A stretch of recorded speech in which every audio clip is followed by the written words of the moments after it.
로마서 13장 1절 2절 말씀을 제가 여러분 앞에 낭독해 드리겠습니다. 각 사람은 위에 있는 권세들에게 복종하라. 권세는 하나님으로부터 나지 않음이 없나니 모든 권세는 다 하나님께서 정하신 바라. 그러므로 권세를 거스르는 자는 하나님의 명을 거스름이니 거스른 자들은 심판을 자취하리라. 하나님이 우리에게 성경을 주신 목적은 성경을 통해서 우리가 살고 있는 이 세상을 진단하고 그래서 무엇이 잘못되었는가를 우리로 하여금 깨닫게 해주시고 또한 우리에게 구원을 가르쳐 주시기 위해서 우리가 잘 아는 디모데 후서 말씀처럼 우리에게 구원에 이르는 지혜를 주시기 위해서 성경을 주셨습니다. 그래서 우리 그리스도인들은 성경을 통해서 이 세상에 있는 잘못된 일들이 무엇 때문인가, 어디에서부터 출발했는가, 이런 근원을 잘 파악해서 하나님이 우리를 어떻게 구원하시려고 하는가, 하나님의 구원의 계획 속에 무엇이 들어있는가 하는 것들을 배우는 것입니다. 오늘 하나님의 구원 계획 가운데 권위를 회복하시는 이 구원, 권위를 회복하시는 구원에 대한 말씀을 여러분들에게 드리겠습니다. 우리는 권위를 떠나서 살 수 없는 존재들이죠. 가정, 교회, 학교, 국가 등 그 어느 곳에나 권위가 존재합니다. 그렇죠? 그래서 모든 사람 예외 없이 어떤 권위 아래 있거나 어떤 권위를 행사하는 위치에 있거나 그렇습니다. 그렇죠? 이 세상의 모든 만물은 하나님의 권위를 통해서 권세죠. 여기 오늘 본문에 나오는 권세는 원래 다른 데서 권세는 이 파워, 영어로 파워를 얘기하는데 여기서는 오소리티입니다. 오소리티, 권위죠, 권위. 이 권위를 통해서 하나님이 창조하셨습니다. 권세를 통해서 창조하셨죠. 우주의 모든 법칙들은 이 하나님의 권위로 유지되고 있습니다. 그래서 우리는 권위와 권위에 대한 이 순종이라는 질서가 존재하는 그런 세계에 살고 있습니다. 권위와 순종의 관계는 만물의 존재 방식입니다. 그런데 이 존재 방식이 타락으로 인해서 뒤틀리게 됐죠. 그래서 공동체가 올바로 정상적으로 존립하기 위해서는 바로 이 권위가 회복돼야 됩니다. 지금 우리는 이 권위가 붕괴된 세상에 살고 있습니다. 이것이 이 세상의 고통과 상처와 악을 만들어낸다는 사실입니다. 인간은 하나님의 권위에 순종하며 살도록 지음을 받았죠. 그렇죠? 우리는 피조물로서 그 위치에서 살아가야 되는데 피조물이 바로 권위에 도전을 한 것이죠. 이것이 바로 타락입니다. 그래서 타락하기 전 인간은 하나님의 권위에 복종하고 또한 하나님이 부여해 주신 그 위임된 권위를 가지고 피조물들을 다스리는 그런 위치에 있었습니다. 자연과 피조물들은 그래서 인간의 권위 아래서 복종을 했죠. 근데 여러분, 우리가 잘 아는 바와 같이 창세기 3장 5절에 기록된 것처럼 아담과 하와가 하나님이 금지하신 하나님의 이 권위에 복종하는 삶을 시험하기 위해서 세워놓은 이 선악을 알게 하는 나무를 따먹으로 이 열매를 먹음으로 인하여서 하나님과 같아진다는 그 사단의 말을 듣고 그걸 따먹게 됩니다. 그래서 하나님의 명령에 불순종하게 되죠. 그래서 하나님의 권위에 도전했습니다. 그 결과 이 자연계의 피조물도 인간의 권위에 도전하는 일이 벌어집니다.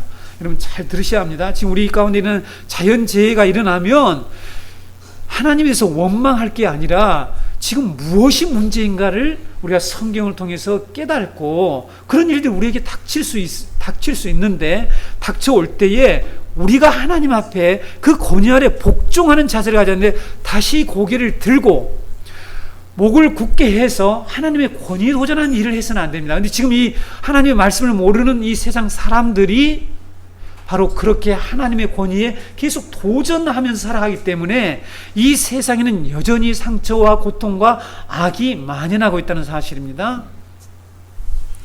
그래서 이렇게 이 세상에는 하나님이 세우신 이 모든 권위의 체계가 타락과 함께 붕괴되고 말았습니다. 하나님의 권위에 대한 이 반역 사건인 타락은 그래서 인간 세계에 엄청난 이런 고통과 악을 가져오게 했다는 사실입니다. 이렇게 타락한 인간 세계에 나타나는 권위에 대한 세 가지 문제가 있어요. 여러분, 세 가지 문제가 무엇입니까? 첫 번째는 권위에 대한 도전이 끊임없이 일어난단 말이죠. 그렇죠? 지금 이집트, 시리아 이런 데서 쿠데타 있잖아요. 국가의 권위에 대한, 정부의 권위에 대해서 도전해서 많은 사람이 죽었잖아요. 그렇죠? 250명이 죽고 뭐 이런 뉴스들이 세계 곳곳에 들려오죠. 네. 그런데 그러면 무조건 이 악용되고 남용되고 오용되는 권위에 우리가 복종해야 될 게 아니라, 이 문제는 우리가 점차 풀어가기로 하고요. 두 번째는 어떤 문제가 있습니까? 이 세상에 권위의 오용, 남용이 일어난다는 것이죠. 그러니까 권위를 행사하는 위치에 있는 사람이 그걸 오용을 한단 말이에요. 그래서 우리는 너무 고통스럽단 말이에요. 그게 독재자들이란 말이죠. 우리가 정부로 얘기하면. 그렇죠? 그리고 뭐 우리 가정에서도 남편이나 아내나 직장에서도 상사가 이 권위를 악용하고 오용한 것 때문에 슬퍼하고 힘들어하는 그런 사람들이 너무 많잖아요. 제가 성도들에게 듣는 얘기들이 그런 내용이에요. 그 권위를 가지고 아주 아랫사람들을 압박하고 고통을 주고 핍박하는 이런 일들 때문에 우리가 이 세상이 너무 힘들잖아요. 세 번째는 뭘까요? 하나님이 주신 이 권위를 행사하는 위치에 있는 자들이 권위를 정당하게 행사하지 않고 그것을 포기해버리는 거예요. 그래서 여러분, 세 가지를 잘 기억하셔야 합니다. 하나님의 구원을 제가 여러분에게 지금 설명하려고 하는 거예요. 권위에 대한 도전, 권위에 대한 오용, 권위에 대해서 포기를 해버리는 이 문제, 이것이 타락으로 말미암아 가져온 권위의 붕괴 현상이라는 사실입니다. 인간과 모든 피조물이 하나님이 본래 그들에게 부여해 주신 이 영적 권위, 이럴 때 영적 권위라고 합니다. 하나님과 관련해서 주어진 거니까 영적 권위의 근거에서 다스리고 순종하는 것이 아니라, 지금 이 세상이 무엇에 의해서 이 세상이 다스려지고 있습니까? 힘의 논리에 의해서. 그래서 힘이 없는 자를 굴종시키고 굴복하게 만들어서 이 세상에 이 권위가 악용되고 있고 지금 권위가 붕괴되어 있는 그런 상황이 있습니다. 그래서 타락으로 세상은 무엇이 지배한다고요? 약육강식의 지배 원리가 이 세상을 완전히 뒤틀리게 만들고 있다는 거죠. 힘 있는 자가 약한 자를 지배하는 것. 원래 하나님이 창조하신 그 세계는 이런 세상이 아니었죠. 권위들이 정상적인 위치에서 질서를 잘 유지하며 하나님이 세우신 그 법칙을 잘 보존하도록 각 곳에 권위를 세우는데, 이 권위가 타락으로 말미암아 붕괴되어 버렸습니다. 이게 우리가 지금 당하는 고통이라니까요.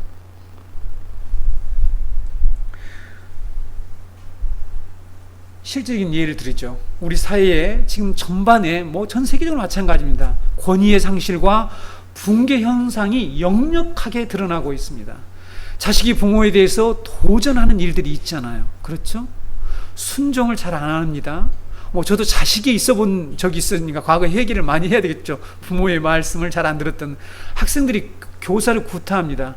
제가 지난번에 그 교사들하고 이 모임을 하고 초등학교 교사나 중고등학교 교사들하고 모임을 하게 되면 선생님들이 이제 초등학생도 무서워합니다. 이렇게 등치가 좋은 애들이 선생님에게 딱 나타나서 선생님하고 이 대결 구도로 선생님이 하시는 말씀을 듣지 않아요. 그래서 교사를 구타하는 일이 있잖아요. 그렇죠? 교수를 폭행합니다. 여러분 들으셨죠? 총장을 붙잡아서 삭발시킨 일들이 일어난단 말이에요. 제가 우리 자녀들 여기 있지만 절대로 학교에 가서 교수에게 권위에 도전하지 말라는 얘기를 아주 제가 학교 입학하기 전에 끊임없이 얘기했습니다. 우리 두 아들이 여기 있으니까.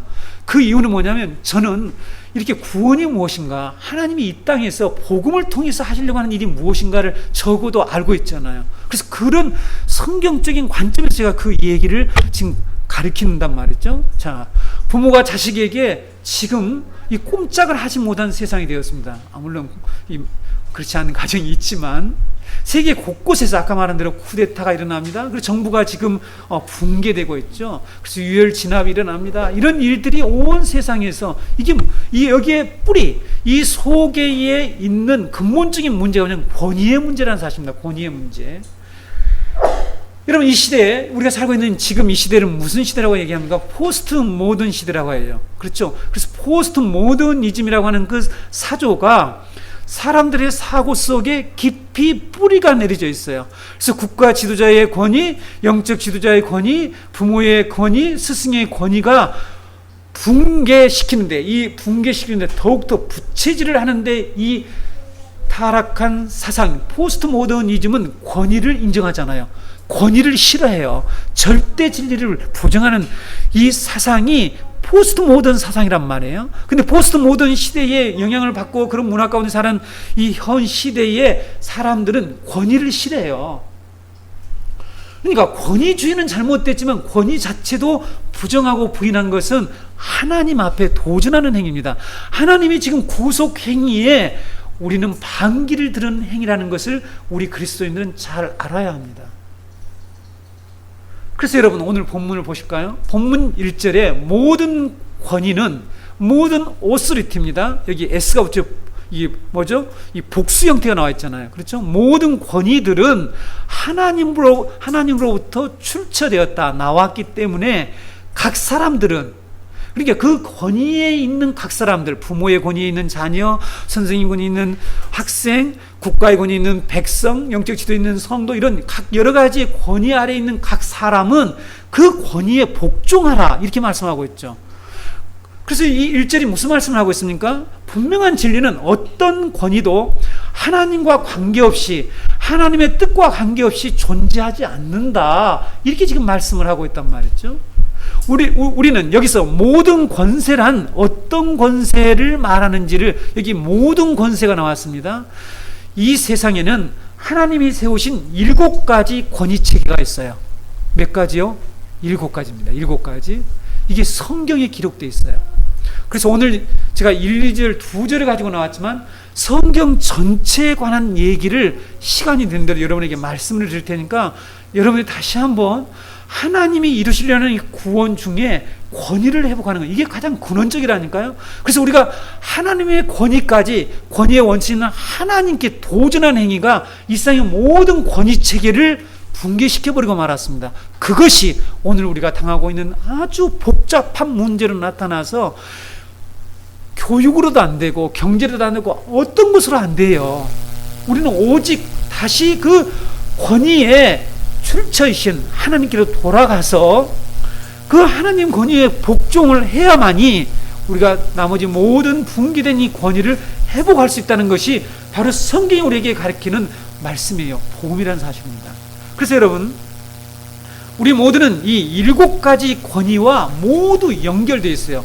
내가 지금은 권위 아래에 있는 자지만 어느 때는 내가 권위를 행사하는 자리에 올라. 우리 자녀들도 곧 부모가 되니까 부모에 대해서 너무나 반감을 가지지 마세요. 여러분들도 권위를 행사할 그 위치에 간 날이 온다니까요. 그래서 성경이 말하고 있는 이 정당한 권위와 순종의 관계를 우리는 성경을 통해서 잘 배워야만이 하나님의 구원이 무엇인지, 하나님이 이 땅에서 무엇을 하려는데, 그래서 여러분, 구원을 제발 좁은 의미로 생각하지 말라고 저는 우리 교회에서 강하게 외치잖아요. 죽으면 전 간다. 맞죠? 그것은 넓은 의미로 맞는데, 그렇게 구원을 이해하는 것은 성경에 이 66권에 기록된 하나님의 이 구원의 계획과 구속사를 너무 일부분 극히 편협적으로 이해하니까 오늘 여러분, 하나님이 말씀하신 이 구원 내용 중에 가장 근원적인 이 타락이 가져와서 이 세상을 이렇게 복잡하고 고통스럽게 만든 그 원인이 뭔가 하는 것들을 잘 배우시기를 바랍니다. 그래서 성경 7가지 권위에 대해서 복종하라고 가르쳐요. 우리에게 7가지 권위에 대해서. 첫 번째 권위는 물론 이 수직적인 관계, 하나님과 인간과의 이 관계의 권위입니다. 그래서 야고보서 4장 7절에 그런즉 너희는 하나님께 복종하지라, 여기만 나온 거 아니죠. 우리가 하나님께 복종하라는 말씀이 성경 전체에 장식을 하고 있단 말이에요. 성경 전체에서 가르치는 가르침이죠. 하나님의 권위, 우리는 하나님의 권위 아래에 있는데 그 권위 아래 복종할 때만이, 그 복종한다는 것은 내가 피조물로서의 정체성을 가지고 살아가는 것입니다. 그렇죠? 근데 피조물이 주인 행세를 하거나 주권자의 행세를 하거나 왕의 행세를 하거나 자기가 선악을 결정하는 그런 자로 살아가려고 하거나, 이것은 하나님께 도전하는 행위죠. 이것 때문에 우리가 불행하다니까요. 이것 때문에 우리에게 평강이 없습니다. 이것 때문에 세상이 뒤틀린 거예요. 그렇죠? 그래서 우리는 하나님께 순종하는 자로 돌아가는 거죠. 이걸 성경은 회개다, 이것을 다시 구원받았다, 이렇게 얘기하냐. 그 자리로 돌아가는 것입니다. 그래서 우리는 이제 하나님께 순종하는 자가 되어야 됩니다. 이거는 너무나 성경에 많은 가르침이 있으니까 간단하게 설명하고, 두 번째 권위체계는 인간과 이 피조물과의 권위체계입니다. 그렇죠? 여러분, 창세기 1장 28절 이미 우리가 배웠지만, 하나님이 그들에게 복을 주시며 하나님이 그들에게 이르시되 생육하고 번성하여 땅에 충만하라, 땅을 정복하라, 바다의 물고기와 하늘의 새와 땅에 움직이는 모든 생물을 다스리라 라는 말씀하셨죠. 여기에 하나님이 우리에게 부여해 주신, 하나님의 형상을 입히셔서 우리에게 부여해 주신 권위가 있단 말이죠. 이 피조물이 인간의 권위 아래에 있었습니다. 그런데 지금 이 자연이 우리의 권위 아래에 있습니까? 우리 집 조이도 내 말을 안 들어요. 간식이나 주면 그때서 앉아 하면 앉고, 간식을 하면 이게 앉질 않아, 이놈이. 그리고 한참 길을 그래도 돈을 많이 줘가지고 뭐 개 훈련소에 보내면 그때서야 이리 와, 가, 뭐 어때, 물고 와, 뭐 이러면 듣고, 개 중에 덜 타락한 개가 있어가지고 자연스럽게 말을 잘 듣는 개들이 있더라고요. 제가 이 동물의 농장인가 보면은 그 개는 좀 살짝 덜 타락했는지 왜 처음부터 이렇게 말을 잘 듣는지 아주 좀 부럽기는 해요. 근데 대부분 동물들은 우리 인간의 권위에 지금 순종을 잘하지 않습니다. 이 피조물들이. 닭 보고 오라 그래 보세요. 날아가 버려요. 도망갑니다. 이런 현상들이 무엇 때문에 일어났는지를 좀 알아야 되는데, 그래서 여러분, 동물학을 연구하는 사람, 뭐 수의학을 연구하는 사람, 이런 모든 사람들이 그리스도인이라면 바로 이 붕괴된 권위 문제에서부터 출발해서 접근을 하는 것이 우리가 기독교인으로서 우리가 살아가는 거예요. 그 분야에서 어떻게 우리가 하나님 나라를 위해서 살아갈 것인가 하는 그 문제가 해결되는데, 이 문제를 접근하지 않고 다른 방식으로 접근할 때는 이 문제가 해결되잖아요. 그래서 이 세상의 교육이 이렇게 2000년 동안 대학의 역사는 2000년이 아니지만 아무튼 캠퍼스가 생기는 이 역사 이래로 수없는 학문의 연구를 통해서 이 세상이 발전되는 것 같지만은 회복하지 못하는 이 근본적인 문제가 뭐냐면 권위 문제가 해결됐잖아요. 그래서 가르쳐놨더니 머리에 들어가면 오히려 이 권위를 붕괴하고 그걸 이용해서 권위 아래에 들어가야 할 사람이 오히려 그 권위를 체제를 뒤엎는, 권위 체제를 뒤엎는 일이 이 세상에 일어나잖아요. 그렇지 않습니까? 곳곳에서 일어난단 말이에요. 성도 여러분, 타락으로 피조물들은 인간의 권위에 도전합니다. 여러분, 사도행전과 시편과 이런 말씀을 보세요. 여러분, 하나님이 결코 해일을, 쓰나미를 일어나지 못하고 경계선을 만들어 놨다고 그러잖아요. 왜 그들이 경계선을 넘어와서 인간에게 이렇게 고통을 줍니까? 모든 사람들을 목숨을 앗아가느냐는 거죠. 바로 이 권위가 붕괴되었다는 사실을 알아야 됩니다. 그래서 우리는 복음밖에 없다는 거예요. 우리가 하나님께 돌아가는 길밖에 이 세상의 자연재해와 이런 모든 문제를 해결할 길이 없다는 것이 기독교인들의 신앙 고백이란 말이에요. 그렇죠? 그래서 여러분, 이 두 번째 이 권위의 관계를 이해하셔야 됩니다. 세 번째는 그래서 6장 1절에 자녀들아 주 안에서 너희 부모에게 순종하라, 이것이 옳으니라라고 하는, 거기다가 또 옳다라고 하는, 이것이 곧 선이고 의다라고 하는 이런 말씀을 하신단 말이죠. 부모에게 순종하는 일이 왜 옳은 일입니까? 이건 세상의 도덕이 만들어 놓은 게 아니에요. 하나님의 권위 체계를 무너뜨리지 않는 일이기 때문에 옳다라는 것입니다. 그렇죠? 그래서 성경은 부모의 권위에 도전하거나 불순종하는 자들에 대해서 우리의 상상을 초월할 수 있는 그런 하나님의 심판의 말씀을 하신 것을 제가 종종 말씀드렸지만 다시 소개해 드릴게요. 출애굽기 21장 15절에 자기 아버지나 어머니를 때리는 자, 치는 자는 반드시 죽일지니라, 이런 말씀이 있습니다. 여러분, 성경이 무시무시하죠? 그렇죠? 그래서 반기독교 세력들이 어떻게 하나님이 이렇게 사람을 살인하라고 하느냐, 이런 얘기를 하는 거죠. 어리석죠. 그들은 복음이 뭔지 모르죠. 이 세상이 무엇 때문에 자기들이 지금 고난을 당하는지 이거 자체를 전혀 복음을 모르니까 그런 얘기를 할 수밖에 없는 것을 저는 이해를 해요. 어리석다 이해는 하지만 안타깝죠. 신명기 21장 18절로 21절 사람에게 완악하고 패역한 아들이 있어 그의 아버지의 말이나 그 어머니의 말을 순종하지 아니하고 부모가 징계하여도 순종하지 아니하거든 그의 부모가 그를 끌고 성문에 이르러, 성문이 뭐 하는 곳인지 알죠? 재판자리라고 그랬잖아요. 장로들에게 앉아 재판은 그 성읍 장로들이 나아가서 그 성읍 장로들에게 말하기를 우리의 이 자식은 완악하고 패역하여 우리 말을 듣지 아니하고 방탕하며 술에 잠긴 자라 하면 그 성읍의 모든 사람이 그를 돌로 쳐 죽일지니 이같이 내가 너희 중에서 악을 제하라 그리하면 온 이스라엘이 듣고 두려워하리라 했습니다. 악이래요. 불순종이요. 그냥 도덕적으로 윤리적으로 참 문제 있는 게 아니라 악이라고 하나님께서 분명하게 규정을 하고 있습니다. 왜 이것이 악입니까? 하나님이 세워놓으신 이 권위에 대한 도전은 궁극적으로 권위의 원천이신 하나님에까지 도전해서 이 세상을 완전히 혼란에 빠뜨리는 거죠. 하나님이 궁극적으로 이루려고 하는 이 영광스러운 사회, 하나님의 나라에 도전하는 행위 때문에 이건 악입니다. 악. 우리도 지금 저도 어머님이 살아계시기 때문에, 장모님 살아계시기 때문에 저도 자녀의 위치에 있는 것이죠. 여러분도 다 자녀의 위치에 있는 대부분. 그러니까 우리는 어떤 권위 아래에 살아가는 존재라니까요. 그렇다면 여러분 이 말씀을 잘 들으셔야 합니다. 이게 율법이라고요? 율법 때문에 그냥 우리들은 대충 안 지켜야 된다는 그런 어떤 생각을 하면 안 됩니다. 우리 그리스도인들이 복음만 들으면 된다. 복음에 나와 있잖아요. 주 안에서 순종하라. 이것이 옳다라고 말씀하시지 않습니까? 그렇기 때문에 성도 여러분, 우리는 이 속에 왜 하나님께서 이렇게 말씀하셨는지 이 이유를 알아야 된다는 것이죠. 그걸 제가 여러분이 지금 설명하는 것입니다. 잠언 30장 17절 아비를 조롱하며 어미 순종하기를 싫어하는 자의 눈은 골짜기의 까마귀에게 쪼이고 독수리 새끼에게 먹히리라.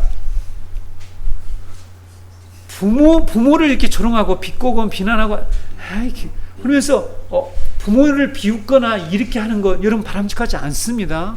부모가 아무리 못 배우고 나보다 대학을 나오지 않고 했을지라도 우리는 부모에게 그런 태도라는 것은 성경이 용납하지 않아요. 분명히 나와 있지 않습니까? 순종하기를 싫어하는 자는 꼴짝에 까마귀에게 쪼임을 당한다고 얘기합니다. 왜 이렇게 이런 말씀이 있느냐는 거죠.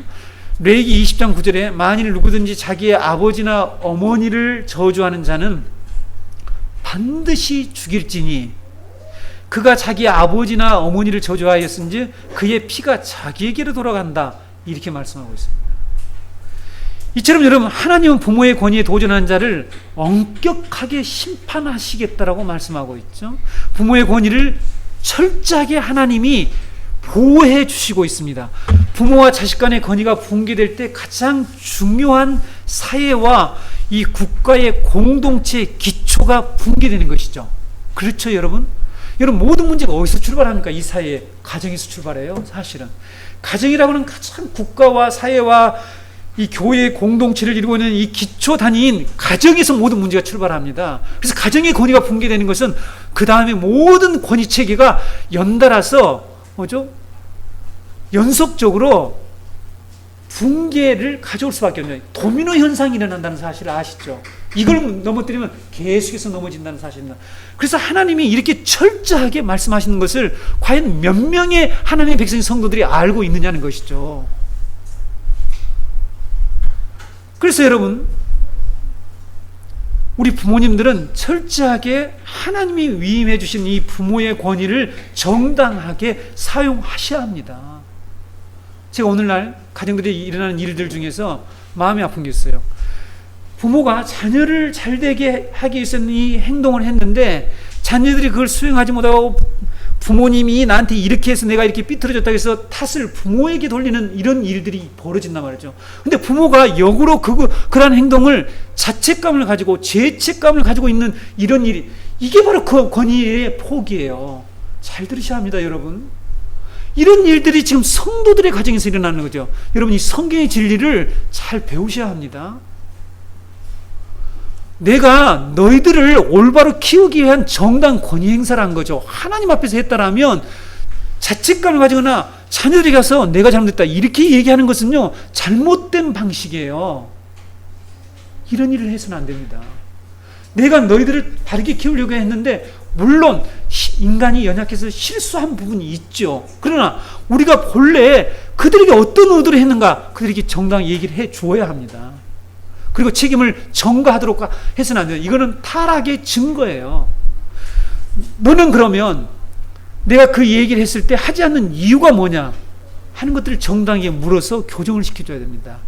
여러분, 그래서 이렇게 부모의 권위를 포기하는 것도 하나님께서 엄격하게 심판하시겠다는 것이죠. 그래서 우리가 부모가 들어야 할 이 교훈이 있죠. 엘리 제사장이 두 아들이 있었습니다. 홈리와 비나하스가 얼마나 불량한 자라고 성경에 나와 있죠. 이들이 하나님께 드리는 제사의 고기를 제사 드리기 전에 강압적으로 제사장이 파워에 있는 썸 파워, 아들 파워를 썸 파워라고 그럽니다. 이 아들의 파워를 이용해 가지고 고기 내놔. 그래서 고기를 갖다가 좋은 고기만 갖다가 먹었다고 그랬잖아요. 하나님께 엄청난 죄를 저질렀습니다. 그것도 모자라서 무슨 죄를 저질렀습니까? 해막에서 수종드는 여인들과 동침을 했더라. 성범죄를 저질렀습니다. 그들의 죄에 대해서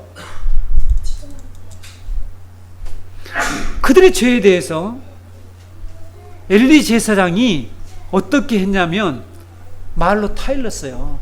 얘들아, 소문이 좋지 않다.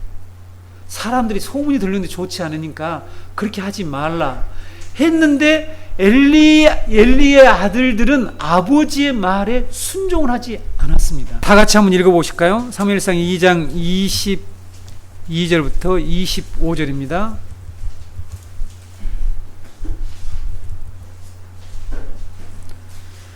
다 같이 시작. 그의 아들들이 온 이스라엘에게 행한 모든 일과 해막문에서 수종드는 여인들과 동침하였음을 듣고 그들에게 이르되 너희가 어찌하여 이런 일을 하느냐 내가 너희 악행을 이 모든 백성에게서 듣노라. 내 아들들아 그리하지 말라. 내게 들리는 소문이 좋지 아니하니라. 너희가 여호와의 백성으로 범죄하게 하는도다. 사람이 사람에게 범죄하면 하나님의 심판이, 만일 사람이 여호와께 범죄하면 누가 그를 위하여 강구하겠느냐 하되 그들이 자기 아버지의 말을 듣지 아니하였으니 이는 여호와께서 그들을 죽이기로 뜻하셨음이니라. 네, 3장 13절을 보게 되면 내가 그의 집을 영원토록 심판하겠다고 그에게 말한 것은 그가 아는 죄악 때문이니, 지금 엘리에게 하는 말씀입니다. 이는 그가 자기 아들들이 저주를 자청하되 금하지 아니하였음이니라, 이런 말씀이 있어요. 그러니까 권위를 제대로 행사하지 않았다라는 것이죠. 그래서 이 제사장의 가문을 완전히 패해버립니다. 가문이 쫄딱 망하는 것이죠. 왜 하나님께서는 이런 일을 하실까 하는 것들을 우리는 잘 묵상을 해보셔야 합니다. 부모의 권위를 포기해서는 안 된다는 사실입니다. 잘 사용하셔야 합니다. 성도 여러분, 매우 중요한 문제입니다. 오늘날 가정에서 우리가, 그러니까 자녀들도 지금 너무 왜 부모 입장만 얘기하냐 이렇게 얘기하시면 안 됩니다. 좀 있으면 나와요. 성경에는 두 가지를 다 설명해요. 순정하러 말씀하실 뿐만 아니라 권위 행사자가 어떻게 해야 될 것인지, 남편이 아내에게 어떻게 해야 될 건지, 부모가 자식에게 어떻게 해야 다 나와 있습니다. 제가 소개해 드리죠. 그래서 여러분, 이렇게 자녀들의 범죄에 대해서 엄격하게 다루지 않았다라고 말씀을 하고 있죠. 자, 네 번째, 남편과 아내와의 관계입니다. 골로새 3장 18절에 아내들아 남편에게 복종하라, 이는 주 안에서 마땅하니라. 이 말씀을 가장 싫어하는 그룹이 뭐죠? 지금 현 시대에 페미니스트들이 가장 싫어합니다. 페미니스트, 여성주의자, 그렇죠? 가장 싫어하는 말씀이에요. 디도스 2장 4절 5절, 그들로 젊은 여자들을 교훈하되 그 남편과 자녀를 사랑하며 신중하며 순전하며 집안일을 하며 선하며 자기 남편에게 복종하게 하라. 이는 하나님의 말씀이 비방을 받지 않게 하려 함이라. 자기 남편에게 복종하라고 했습니다. 집안일을 하래요. 계속 돌아다니지 말아요. 잘 주의해서 들으십시다. 네, 아내가 해야 될 역할, 그 위치에서 잘 하는 것이 권위를 행사하는 거고, 권위의 체계 속에서 하나님 말씀을 지켜나가는 것을 꼭 잘 아셔야 합니다. 이런 말씀하게 되면 꼭 이렇게 머리를 한번 들고 이렇게 얘기를 반발하고 싶으신 생각이 드신 분 있습니까? 더 설명해 드릴까요? 여러분, 성경에 참 안타까운 일이 많이 벌어져요. 오늘 우리 시대의 가정의 문제들은 뭐 사랑과 전쟁 그런 데서 해결하는 이런 문제들 보면요, 우리 아내의 아주 주 시청 프로그램이신데 아주 그거에 대해서 아주 열심히 봅니다. 그 깨진 가정이 하는데 보니까 해결책을 가만히 보고 뭐 나중에 이렇게 상담하고 이런 것들을 볼 때마다 안 돼요, 안 돼. 무엇이 결국은 문제를 해결할 수 있습니까? 바로 이 권위를 어떻게 정당하게 행사하고 그 권위 아래서 어떻게 살아갈 거냐 하는 이 문제가 해결이 안 되는 이상 이 세상에 이 모든 게 권위로 이루어지는 이 세상이 회복이 어렵다는 거죠. 그래서 하나님이 복음을 통해서 회복하시는 것 중에 가장 근원적인 것이 바로 이 권위를 회복하시는 거라는 것을 우리 성도들은 반드시 기억해야 합니다. 마음에 새기셔야 합니다. 그래서 이런 말씀만 있는 게 아니라 남편들 주의하십시다. 골로새 3장 19절, 남편들아 아내를 사랑하며 괴롭게 하지 말라. 혹시 괴롭게 하시는 남편들 있으면 저에게 잠시 좀 보고해 주시면 제가 별도로 불러서 같이 회개하겠습니다. 성경은 이 권위의 체계를 위해서 이렇게 권위를 가진 자가 어떻게 해야 되고 권위 아래 있는 자가 어떻게 해야 되고 그래서 분명히 말씀하고 있어요. 여러분, 이렇게 성경을 보셨나요? 성경이 이렇게 말씀하고 있단 말이죠. 이거는 이 세상에 뭐 가정 좀 이렇게 행복하게 만들고 그게 아니에요. 물론 그게 포함되어 있죠. 그러면 세상 사람들이 하는 그 가정사역하고 뭐가 차이가 있어요? 교회하고. 그러니까 오늘날 교회가 가정사역을 하고 하는 건데 근본적으로 하나님의 그래서 이것도 또 왜곡시켜요. 그래가지고 세상적인 방식으로 가정사역을 한단 말이에요. 오늘 교회 프로그램들이 발 몇 번 씻어준다고 뭐 권위체계가 세워집니까? 아니, 제가 그걸 꼭 나쁘다고 하는 게 아니라 핵심을 알고 세족식도 하고 뭔가 뭐 허깅도 열심히 하고 허깅은 열심히 했는데 어떻게 권위를 행사할 줄도 모르고 권위 행사도 안 하고 권위를 포기하고 남용하고 오용하고 권위 아래에 들어갈 줄도 모르고 그게 뭡니까? 어디서 많이 들어본 거 같네. 그게 뭡니까? 여러분, 그래서 우리가 교회에서 하는 이런 모든 프로그램도 하나님 말씀에 우리가 잘 비춰서 그것을 잘 해야 됩니다. 그 본래의 의미를, 성경이 말씀하고 있는 의미를 잘 알아야 된다는 거죠. 다섯 번째, 이 부분은요, 아까 이 남편과 아내의 부분은 참 제가 하고 싶은 얘기가 많이 있습니다. 여러분, 남편의 권위를 무시하거나 인정하지 않는 그런 가정들은요, 성경적이지 못합니다. 그래서 여러분, 반드시 하나님이 가정의 통치자로, 가정의 머리라고 그랬잖아요. 남편은 아내의 머리라고 그랬잖아요. 이것은요, 권위라는 뜻이잖아요. 머리는 권위를 상징하잖아요, 성경에서. 교회의 머리는 누구시라고요? 예수 그리스도. 교회의 권위를 가지고 있는 분은 목사가 아니라 예수님이 가지고 계신다고 그러잖아요. 그래서 가정의 통치자를 세우는데 이 통치를 따르지 않는 것은 곧 하나님의, 궁극적으로 올라가면 하나님의 통치를 따르지 않는 거니까 하나님께서요, 이 부분에 대해서요, 지금 강하게 하나님께서 다스리겠다고 말씀하고 있습니다. 여러분, 우리 여기에 계시는 아내 여러분, 남편 여러분, 우리가 아내의 권위도 존중해주고 남편의 권위도 존중해 주어야만이 그것을 본 자녀들이 또 다시 독립된 가정을 이루었을 때에 건강하고 신령한 가정을 이룰 수가 있어요. 그것을 모방해가지고요. 그래서 지금 계속 잘못된 것이 모방되었어요. 카피되어가지고요. 지금 계속해서 불량 가정들이 계속해서 이 세상에 계속해서 만들어지니까 가정이 잘못되면 도미노 현상이 일어나서 계속 이 세상이 힘들단 말이죠. 여러분, 우리가 사회에서 만난 많은 사람들 중에서 우리가 관계 속에서 힘들고 어려워하는 사람들의 문제가 뭡니까? 가정에서 이 겪었던 그 잘못된 체계 속에서 받은 여러 가지 상처 내지 그런 어떤 습성이랄지 인격이랄지 교양이랄지 이런 것들이 이 세상을 뒤틀리게 만들고 있단 말이죠. 그렇지 않습니까? 그래서 복음은 그런 것들을 수술하는 거죠. 다섯 번째, 왕과 백성과의 관계입니다. 통치자와 백성과의 피통치자와의 관계를 얘기합니다. 디도스 3장 1절에 너는 그들로 하여금 통치자들과 권세 잡은 자들에게 복종하며 순종하며 모든 선한 일을 행하기를 준비하게 하며. 네. 성경은 다스리는 자는 하나님을 경외함으로 공의로 다스려야 한다라는 말씀이 사무엘하 23장에 나와 있습니다. 그러니까 다스린 자는 하나님을 경외하고 자기 위에 또 다른 권위가 있다는 것을 인정하면서 공의로 다스리라고 말씀하셔요. 그러나 이 피통치자인 백성들에게는 복종하고 순종하라고 말씀하고 있죠. 여섯 번째, 주인과 종의 관계입니다. 디도스 2장 9절에 종들은 자기 상전들에게 범사에 순종하며 기쁘게 하고 거슬리지 말라. 그러니까 불순종하지 말라, 반역하지 말라 이렇게 말씀하고 있죠. 베드로전서 2장 18절에서 20절, 지금 사회생활 하신 분들은 이 말씀을 들어보시면 현재 내가 겪고 있는 이 고통 가운데에서도 하나님이 뭐라고 하신 말씀을 들을 수 있습니다. 베드로전서 2장 18절로 20절입니다. 사환들아, 직장에서 직장생활하는 사람들아, 이렇게 알아들으시면 됩니다.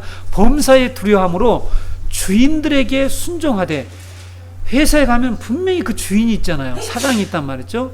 순종하되 선하고 관용하는 자들에게만 아니라 또한 까다로운 자들에게도 그리하라. 부당하게 고난을 받아도 하나님을 생각함으로 슬픔을 참으면 이는 아름다우나. 잘 들어보세요. 어떻게 부당하게 당하는데 하나님을 생각하면서 슬픔을 참으면 아름다운, 그게 뭐가 아름다움이냐는 거죠. 뭐가 아름다움입니까? 여기서 아름다움이라는 건 이 선이라고 하는 거예요. 성경에서 말하는 선이라는 게 뭡니까?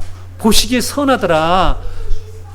토브라고 얘기했죠. 헬라어 이 히브리어 말로 토브, 선하다. 이것이 선하대요. 이것이 아름답대요. 이런 아름다움이 어디가 있습니까, 세상에? 왜 아름다움이죠? 바로 이것이 하나님의 나라가 회복되어 가는 그런 과정에서 내가 참는 거예요. 그러니까 이것이 선이라는 거예요. 이게 아름다움이래요. 기독교인이 생각하는 아름다움의 정의, 미학 있잖아요. 미학이라는 학문 영역이 있는데, 기독교적인 이 미학은 이게 미학이에요. 이게 아름다움이라니까요.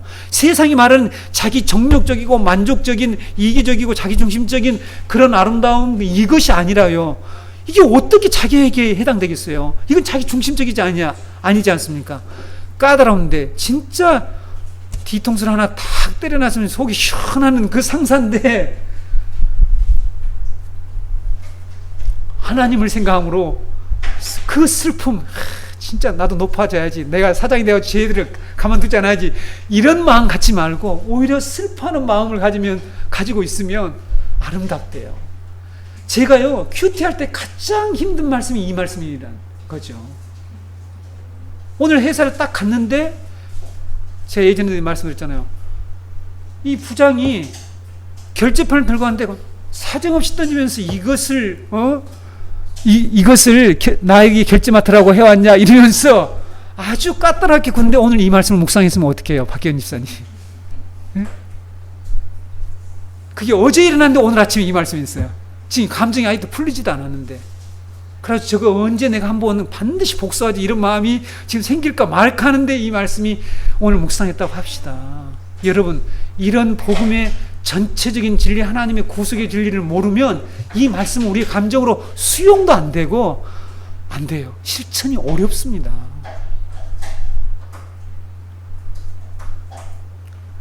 그래서 여러분 20절에 죄가 있어 매를 맞고 참으면 무슨 칭찬이 있으리요. 그러나 선을 행함으로 고난을 받고 참으면 이는 하나님 앞에 아름다우니라. 여기서 선을 행한다는 말이 우리가 생각하는 그 도덕적인 선이 아니라 하나님의 그 말씀에 순종하는 그런 태도로 살아가는 거예요.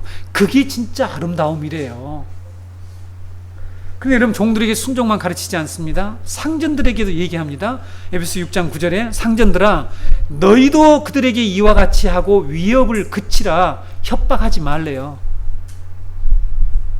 오늘날 교수가 학생에게 자기의 권위를 가지고는 아주 협박을 하고 가만두지 않는 이런 일들, 그러니까 그것을 배우는 학생들이 뭘 도대체 배우겠어요.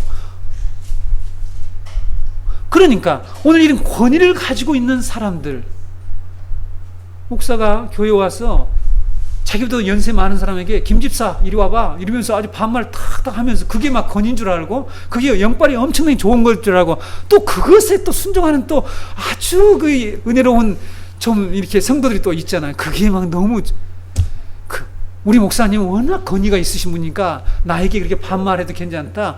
연세 많으신 집사에게도 이리 와봐 하면서 막 반말을 하는 이런 교회가 뭐 영성이 아주 뛰어난 교회로 이렇게 착각하는 이게 말이나 됩니까?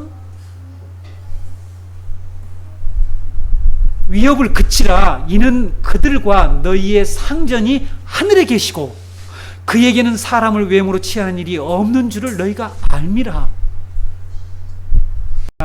너 함부로 그렇게 굴었다가는 나 너 인사 고과에 점수 안 줄 거야. 그래서 모든 이 사회의 이 잘못된 권위 체계는 뭐냐면 인사 고과 점수를 지고 있는 거야. 은행이나 회사의 모든 것에 내가 점수 잘못 주면 너 승진 결코 못해.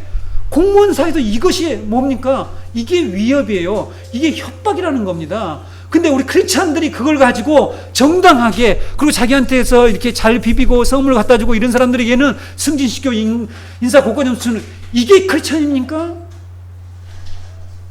도대체 우리는 복음을 어디서 어떻게 배운 것입니까? 그리스도인은 정말 하나님 그래서 외모로 보시지 않는다는 거예요. 하나님은 네 의중과 심중을 보시고 너의 지금 하는 행동에 그 의도를 다 알고 계신다는 거죠. 그러니까 그런 짓 하지 말라라고 지금 말씀하시는 거예요. 하늘의 상전이 계시니까 하늘의 상전을 생각하라. 권위의 원천을 생각하며 살아가라. 이렇게 말씀하시는 거죠. 안타깝습니다. 그리스도인들이 그렇게 많은데 그 밑에서 억울함을 당하는 수많은 사람들이 있다는 거예요. 제가 우리 교사들에게 들었어요. 잘 비비는 교장에게 잘 비비면 상도 아주 남발을 해줘. 근데 모든 사람이 아주 문제 있는 교사인데 상을 너무 왜 국가에서 심지어 대통령 표창까지 받게 해준대요. 제가 그 얘기를 들었습니다. 그 사람이 예수를 믿어요? 예수 믿는데요. 참 진짜 마음이 너무 아프더라고요. 교회 다니는데 교회 선생님들이 뒤에서 다 손꼽질 하는데 그거 단지 교장한테 비비기만 잘하는데 이렇게 여러분 권위체계가 붕괴되어 있다는 거죠. 여러분 성경을 통해서 뭐 하라고 성경을 왜 주셨다고요? 이 세상을 진단하라고. 그래서 무엇을 회개하고 하나님의 구원이 뭔지를 배우라고 주셨다는 사실입니다. 7번째, 영적 지도자와 성도와의 관계입니다. 히브리서 13장 17절 너희를 인도하는 자들에게 순종하고 복종하라. 그들은 너희 영혼을 위하여 경성하기를 자신들이 청산할 자인 것 같이 하느니라. 그들로 하여금 즐거움으로 이것을 하게 하고 근심으로 하게 하지 말라. 그렇지 않으면 너희에게 유익이 없느니라. 이렇게 말씀하고 있습니다.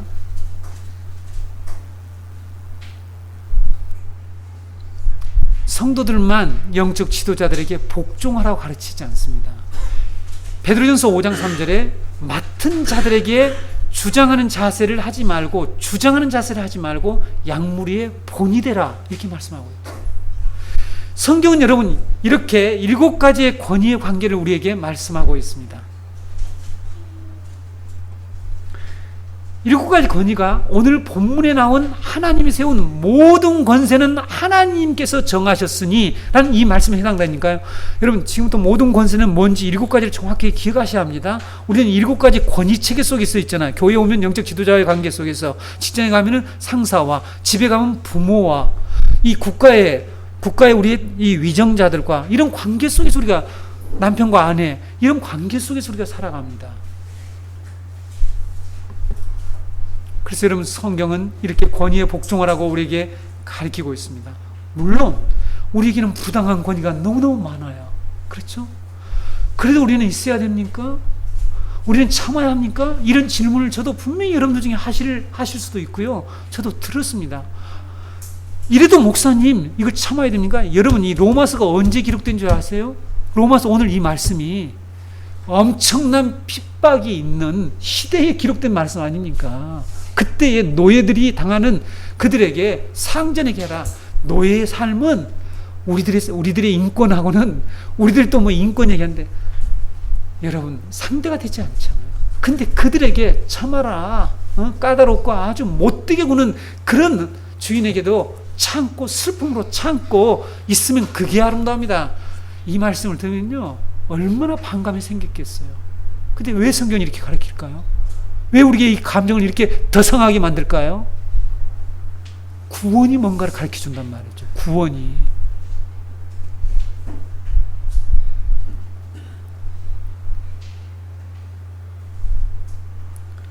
권위를 거스르는 자는요 하나님의 명령을 거스르는 것입니다. 로마서 13장 오늘 2절을 이제 설명하고 마쳐야 될 텐데요. 그러므로 권세를 거스르는 자는 하나님의 명을 거스름이니 거스르는 자들은 심판을 자취하리라.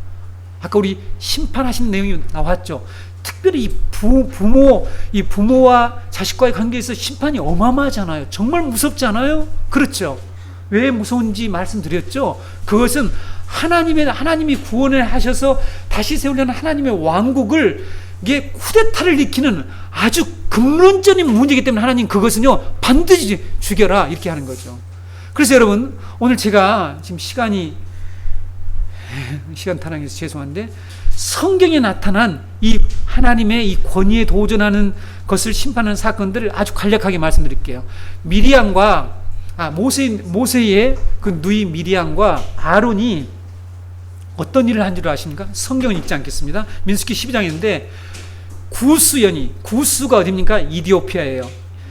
아프리카 이디오피아의 여자를 취했더니 구스 여자를 취했다고 비방을 했습니다. 그런데 세상적으로는 말할 수 있어요. 지적을 할 수 있어요. 왜 그러는가? 누나니까, 형이니까, 가족관계에서 먼저 태어났으니까 야 동생 보고 너 그렇게 하면 안 되지 이렇게 할 수 있죠. 그렇게 할 수 있습니다. 그런데 비방을 했다라고 민수기 12장 1절에 기록되어 가정 내에서는 마땅히 그들이 권위체계에서 상위에 있어요. 그러니까 그 형이 얘기하고 누나가 얘기한 얘기를 들을 수 있습니다. 그러나 하나님이 지금 모세를 세우셨어요. 그렇죠? 모세를 하나님이 부르셔서 사역에 불렀습니다. 그런데 뭐라고 또 얘기했냐면 여호와께서 모세하고만 얘기했냐 하고 이 얘기를 한 거예요. 그러면 하나님 여호와께서 이 말을 들으셨더라. 여러분 민수기 12장이에요. 이 말을 들으셨더라는 내용이 거기에 있습니다. 이 말씀을 듣고 하나님께서 어떻게 그를 심판했습니까? 문둥병을 주어가지고요 진 밖으로 이랫동안 나가라고 해. 이렇게 하면서 진 밖으로 쫓아냈습니다. 공동체에서 추방시켰다는 뜻이에요. 그렇죠? 미리암이 하나님이 세우시는 이 모세의 권위에 도전하자 하나님께서는 그에게 문둥병이란 가장 나쁜 병이잖아요. 그렇죠? 이것은 구약 시대의 가장 나쁜 하나님이 사람들에게 주신 아주 나쁜 그런 징계 중에 하나지 않습니까? 그 징계를 주셨죠. 우리가 잘 아는 고라와 다단과 아비람이 250명과 당을 지어서 모세와 아론의 권위에 도전을 한 사건이 민수기 13장부터 자세히 나와 있습니다. 그렇죠? 그래서 그들이 모여서 이런 말을 하게 됐죠. 하나님께서 너희들과만 또 말씀하시냐 이렇게 하나님이 내려주신 그 권위에 도전을 했습니다. 그래서 하나님께서 그들을 어떻게 심판하셨습니까? 잘 알죠? 땅 속으로 전부 묻었습니다. 그의 가족, 재산 모든 것들, 이것이 민수기 16장 30절 35절에 나오죠. 성경에 왜 이런 무시무시한 내용이 기록되었을까? 오늘 제가 여러분에게 바로 그 내용을 설명하는 것입니다. 하나님의 권위가 붕괴되면, 하나님 세우신 권위가 붕괴되면 하나님의 구원 사역이 붕괴되고 하나님의 나라가 붕괴되는 거예요. 그래서 하나님 그것은 용납을 못해요. 그것은 하나님 가만두시지 않겠다는 것입니다. 여러분, 사울 왕이 첫 번째 왕이 왜 폐위된 줄 아세요? 권위를 남용을 했어요. 어떻게 남용했습니까? 사무엘상 13장에 블레셋 사람들이 이스라엘과 전쟁을 했는데 병거 3만 명, 마병 6천 명, 믹마스라는 곳에 모였죠. 근데 이스라엘 백성들은 아주 쬐끔하게 모였어. 그래서 모두 다 굴, 숲을 은밀한 곳, 웅덩이에 숨어서 아주 덜덜덜 떨고 있어요. 여러분 생각해보세요. 당시에 병거 3만 명에 마병 6천 명, 어마어마한 숫자입니다. 그래서 사울이 다급했어요. 그래서 분명히 기별을 했습니다. 사무엘이 와서 하나님께 제사를 드리고 하나님께 뜻을 묻고 나갈까요 말까요 항상 그런 과정을 거치잖아요. 그래서 기다리는데 오시질 않는 거야, 이 사무엘 선지자가. 그런데 그래서 마음이 너무 급한 거예요. 그래서 어떤 일을 했습니까? 번제와 화목제물을 드려버린 거예요. 딱 드리는데 그때 딱 도착하는 거예요. 사무엘 선지자 딱 나타나서 사무엘상 13장 13절로 14절에 사무엘이 사울에게 이르되 왕이 망령되이 행하였도다. 왕이 하나님 여호와께서 왕에게 내리신 명령을 지키지 아니하였도다. 그리하였더라면 여호와께서 이스라엘 위에 왕의 나라를 영원히 세우셨거늘 지금은 왕의 나라가 길지 못할 것이라. 여호와께서 왕에게 명령하신 바를 왕이 지키지 아니하였으므로 여호와께서 그의 마음에 맞는 사람을 구하여 여호와께서 그를 그의 백성의 지도자로 삼으셨느니라. 이게 뭡니까? 권위의 남용이에요. 오용입니다. 오용. 월권행위를 한 것이죠. 이렇게 권위의 원천은 하나님이시기 때문에 권위를 붕괴시키는 자들을 하나님께서는 폐위시켜요. 그 자리에서 내려오게 합니다. 그 권위에 있는 자리에서 바로 뽑아내신다니까요. 하나님은 왜 이처럼 부모의 권위와 지도자들의 권위를 이처럼 철저하게 보호하시는지. 천국이 권위가 회복되는 나라이기 때문이에요. 하나님의 나라는 하나님의 권위가 정당하게 시행되는 곳이에요. 공의와 정의가 시행되는 곳이지 않습니까? 이 세상에 왜 정의와 불의가 없습니까? 지도자들이, 권위를 가진 자들이 정의와 공의를 행해야만이 되는데 전부 불법을 행하고 있지 않습니까? 자기의 이권과 자기의 탐욕과 정욕 때문에 이걸 회개하라는 거예요.